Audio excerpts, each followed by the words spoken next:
ഇടതുപക്ഷ ജനാധിപത്യ മുന്നണി പടിയൂർ കല്യാട് പഞ്ചായത്ത് തെരഞ്ഞെടുപ്പ് റാലി പടിയൂരിൽ CPIM കേന്ദ്ര കമ്മിറ്റി അംഗം EP ജയരാജൻ ഉദ്ഘാടനം ചെയ്തു.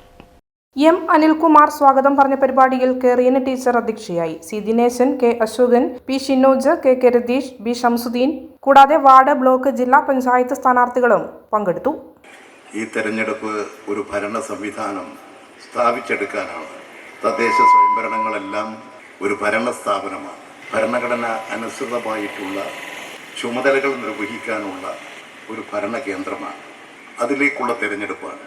ആ തെരഞ്ഞെടുപ്പിൽ നിങ്ങളെല്ലാം ഇടതുപക്ഷ ജനാധിപത്യ മുന്നണിക്ക് വേണ്ടി അക്ഷീണം പ്രവർത്തിച്ചുകൊണ്ടിരിക്കുന്നവരാണെന്ന് എനിക്കറിയാം. നിങ്ങൾ മാത്രമല്ല, നിങ്ങളുടെ ബന്ധുമിത്രാദികൾ, മറ്റ് സുഹൃജനങ്ങൾ എല്ലാവരെയും ഈ തെരഞ്ഞെടുപ്പിൽ ഇടതുപക്ഷ മുന്നണിയുടെ ഭാഗമാക്കി തീർക്കാൻ ഈ തെരഞ്ഞെടുപ്പ് പ്രവർത്തനങ്ങൾ ഉപയോഗപ്പെടുത്താൻ സാധിക്കണം.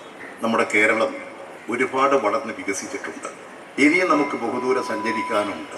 ഒരു 10-15 വർഷങ്ങൾക്ക് മുൻപുള്ള പടിയൂർ കല്യാട് പഞ്ചായത്താണോ ഇന്നത്തേത്? നമ്മുടെ ഗ്രാമപ്രദേശങ്ങൾ, നഗരപ്രദേശങ്ങൾ, പട്ടണപ്രദേശങ്ങൾ എല്ലാം മാറി വരികയാണ്. കേരളം വളർന്ന് വികസിക്കുകയാണ്. ഈ കേരളത്തിൻ്റെ വികസനത്തിന് ഒരു സുപ്രധാനമായ ദൗത്യം നിർവഹിക്കാനുള്ള ഭരണ സ്ഥാപനമാണ് തദ്ദേശ സ്വയംഭരണ സ്ഥാപനങ്ങൾ. ഇന്ത്യയിൽ 3 തട്ടാണ്. ഒന്ന് ഗ്രാമപഞ്ചായത്ത്, ബ്ലോക്ക് പഞ്ചായത്ത്, ജില്ലാ പഞ്ചായത്ത്. ഈ 3 തട്ടിലായിട്ടാണ് ഇന്ത്യയിലെ തദ്ദേശ സ്വയംഭരണ സ്ഥാപനങ്ങൾ. ഈ 3 തെരഞ്ഞെടുപ്പും ഒന്നിച്ചാണല്ലോ. മുനിസിപ്പൽ കോർപ്പറേഷനിൽ അവർക്ക് അവരുടെ വോട്ട് മാത്രമേ ചെയ്യേണ്ടതുള്ളൂ. അത് പഞ്ചായത്ത് ഭരണത്തിൻ്റെ ഭാഗമല്ല. അപ്പം ആ നിലയിൽ ഈ തെരഞ്ഞെടുപ്പ് ഭരണ സ്ഥാപനം കേരളത്തിൻ്റെ സമഗ്ര വികസനത്തിന് ഉപയോഗപ്പെടുത്താൻ കഴിയത്തക്ക നിലയിൽ എല്ലാവരുടെയും സഹകരണങ്ങളോടും സഹായത്തോടും കൂടി നമുക്ക് പ്രവർത്തിക്കാൻ കഴിയണം.